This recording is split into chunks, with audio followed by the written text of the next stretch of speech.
You've probably heard the word consciousness or being awake. People will say we have to wake up and become conscious. Now, what does that really mean? To wake up or to be conscious is to become aware of the fact that you have all those voices in your head. You have thoughts and emotions coming and going. And to be awake is to understand that the voice in your head and the thoughts that you're thinking is actually not yours. That is the unconscious mind. The unconscious mind consists of information that has been accumulated from when you were a baby in your mother's womb up till now. You've inherited genetic beliefs and information from your ancestors. When you are born on this planet, you inherit the consciousness of this planet. So there is a tremendous amount of information just floating around, going around in the unconscious mind. And so, in truth, every thought that you think, you're not really the thinker of that thought. They did an experiment where they actually hooked up a couple of people to see what happens to the brain when they make decisions. And they told them just to do a little flick of the wrist. And they actually realized, based on the brain, that the brain knows a decision, knows or reacts before the people even made a decision. So, in truth, they didn't even make that decision. It was almost made for them. Think about it. When you have a thought, it just pops up in your head. You're not thinking, I'm going to think this thought now. It just sort of pops in your head. So where does it come from? Did you think it, or was it just there?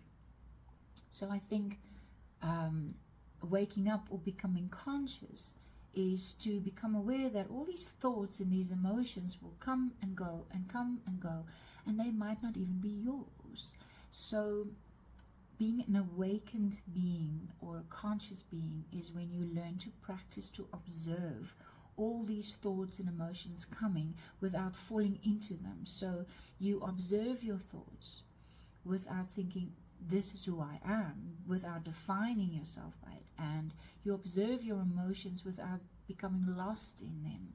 And as you observe, you'll realize that these thoughts and these emotions will come and go, but you don't necessarily have to react or engage or attach to them or even believe them.